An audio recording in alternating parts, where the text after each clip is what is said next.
Assalamualaikum warahmatullahi wabarakatuh. Teks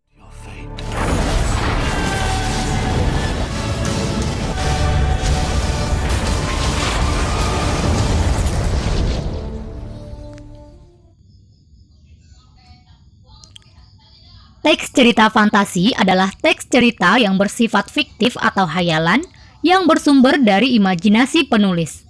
Nah, hal-hal yang tidak bisa terjadi dalam dunia nyata dapat terjadi dalam teks cerita fantasi. Teks cerita fantasi memuat hal-hal yang di luar logika. Ciri-ciri teks cerita fantasi ada 6. Pertama, mengandung keanehan atau keajaiban. Kedua, ide cerita bersifat terbuka. Ketiga, menggunakan latar lintas ruang dan waktu. Keempat, tokoh memiliki kekuatan. Kelima, bersifat fiktif. Dan keenam, menggunakan bahasa sehari-hari yang ekspresif dan variatif. Jenis-jenis teks cerita fantasi.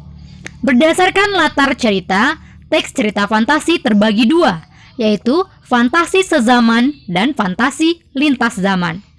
Cerita fantasi sezaman adalah teks cerita yang hanya menggunakan satu latar waktu saja.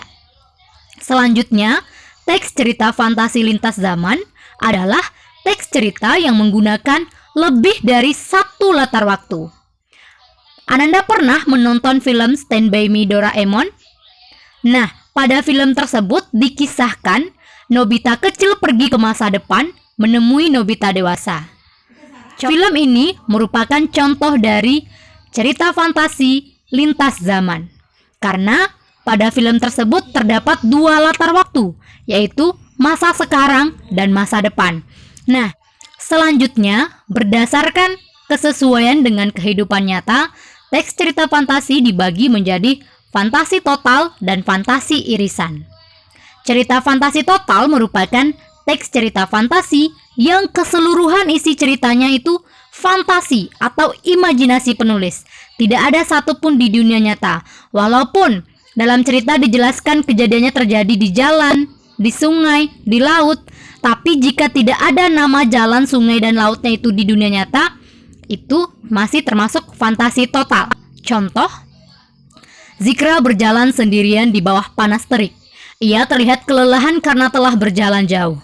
Tak sengaja, kakinya menendang sebuah botol kaca. Sesosok makhluk mirip manusia yang tak ia kenal keluar dari botol itu. Makhluk itu pun berterima kasih dan menawarkan bantuan pada Zikra. Selanjutnya, cerita fantasi irisan. Cerita fantasi irisan merupakan teks yang beberapa bagian dari cerita ada di dunia nyata, seperti tokoh, tempat, dan waktunya. Contoh, Andin sedang asyik berjalan di taman dekat wisata Jam Gadang Bukit Tinggi. Malam itu, langit cerah. Tiba-tiba Andin melihat kilatan api menyambar gedung Jam Gadang. Ternyata Dragon Hell sedang bertarung dengan Thor. Ini merupakan contoh teks cerita fantasi irisan, karena tempat yang ada di cerita juga ada di dunia nyata, yaitu wisata Jam Gadang Bukit Tinggi. Unsur intrinsik teks cerita fantasi. Pertama, tema atau masalah inti yang menjadi dasar sebuah cerita. Kedua, alur atau urutan kejadian peristiwa dalam cerita. Alur terbagi 3, alur maju, alur mundur, dan alur maju mundur.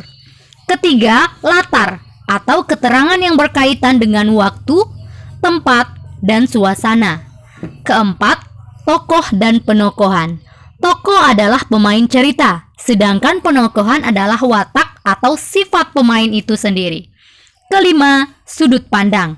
Sudut pandang adalah pusat pengisahan atau posisi penulis dalam cerita. Apakah penulis berperan sebagai pemeran utama, pemeran sampingan, atau tidak ada dalam cerita. Nah, sudut pandang terbagi 3, yaitu orang pertama pelaku utama, orang pertama pelaku sampingan, dan orang ketiga serba tahu. Terakhir, amanat. Amanat merupakan pesan yang terdapat dalam cerita. Mari kita analisis unsur teks cerita fantasi berikut. Elisa dan 3 butir jagung emas. Di sebuah gubuk tua, tinggallah seorang gadis bernama Elisa bersama ibu dan adiknya. Ayahnya telah lama meninggal. Elisa harus putus sekolah karena ibunya sudah tak sanggup membiayai. Untuk membantu ibunya, Elisa bekerja dengan tetangganya yang memiliki rumah besar. Pada suatu pagi ketika hendak bekerja, Elisa melihat kakek tua. Kakek itu tampak sangat lelah dan tersungkur di jalan. Kakek itu meminta tolong pada Elisa. Ia pun segera membantu sang kakek. Elisa mengobati luka si kakek sambil berbincang. Kakek menanyakan tentang hidup Elisa. Ia pun menceritakan semuanya. Setelah beristirahat, Elisa menawarkan untuk mengantar si kakek. Akan tetapi kakek menolak dan memberikan sepotong kain. Di dalam sepotong kain diberikan kakek terdapat 3 butir jagung berwarna emas. Kakek berpesan bahwa jagung ini adalah jagung ajaib. Jika ditanam dengan ikhlas dan sabar, maka akan membuahkan hasil yang memuaskan. Elisa berterima kasih dan melanjutkan perjalanan untuk bekerja. Setelah pulang, Elisa menceritakan kejadian itu kepada sang ibu. Ibu meminta Elisa menanam jagung di belakang rumah. Setiap pagi Elisa menyiram jagung dan siangnya sang ibu membantu merawat jagung itu. Setelah jagung tumbuh, Elisa terkejut. Seluruh biji jagung terbuat dari emas. Elisa kemudian memberitahukan kepada ibunya. Mereka pun menjual jagung itu. Jagung emas selalu berbuah dalam seminggu. Tiap minggunya hingga hidup sejahtera. Setelah merasa serba cukup, hasil panen jagung lainnya dibagikan Elisa kepada tetangga dan orang miskin. Meski sudah merasa cukup, Elisa selalu berbaik hati dan senang membantu sesama.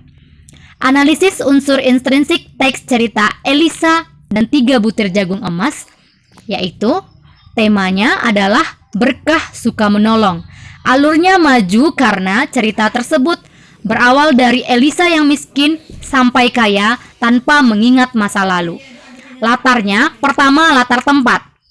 1. Di gubuk. Bukti dalam teks, di sebuah gubuk tua, tinggallah seorang gadis bernama Elisa bersama ibu dan adiknya. Kedua, di jalan. Bukti dalam teks, pada suatu pagi ketika hendak bekerja, Elisa melihat kakek tua.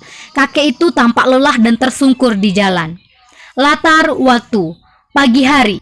Bukti dalam teks, pada suatu pagi ketika hendak bekerja, Elisa melihat kakek tua. Selanjutnya, latar suasana. Pertama, suasana sedih. Bukti dalam teks, ayahnya telah meninggal. Elisa harus putus sekolah karena ibu tak mampu membiayai sekolah. Kedua, suasana bahagia. Bukti dalam teks, setelah jagung tumbuh, betapa terkejutnya Elisa. Seluruh biji jagung terbuat dari emas. Elisa pun memberitahukan kepada ibunya. Keempat, tokoh dan penokohan. Tokoh Elisa berwatak baik dan suka menolong. Bukti dalam teks, Elisa pun segera membantu kakek tersebut. Elisa mengobati luka si kakek sambil berbincang. Tokoh ibu berwatak baik. Bukti dalam teks, setiap pagi Elisa menyiram jagung dan siangnya sang ibu membantu merawat jagung. Tokoh kakek misterius dan peduli. Bukti dalam teks, akan tetapi kakek menolak dan memberikan sepotong kain. Di dalam sepotong kain yang diberikan kakek terdapat 3 butir jagung berwarna emas. Kakek berpesan bahwa jagung ini adalah jagung ajaib. Jika ditanam dengan ikhlas dan sabar, akan membuahkan hasil yang memuaskan. Kakek peduli pada Elisa yang bernasib malang. Sudut pandang. Sudut pandang pada cerita ini adalah orang ketiga serba tahu. Karena penulis tidak ada dalam cerita. Penulis hanya menceritakan kisah orang lain, yaitu kisah Elisa. Amanat pada cerita ini adalah kita harus berbuat baik dan peduli dengan keadaan orang lain. Bantulah orang yang membutuhkan bantuan, karena kebaikan pasti akan dibalas oleh kebaikan dengan kebaikan pula. Berdasarkan kesesuaian dengan kehidupan nyata, teks cerita fantasi ini merupakan cerita fantasi total karena tokoh, tempat, dan waktu merupakan imajinasi penulis atau tidak ada di dunia nyata. Berdasarkan latarnya, jenis teks ini adalah teks cerita fantasi sezaman. Terima kasih telah menonton channel Ruang Bahasa. Jangan lupa like, komen, dan subscribe. Wassalamualaikum warahmatullahi wabarakatuh.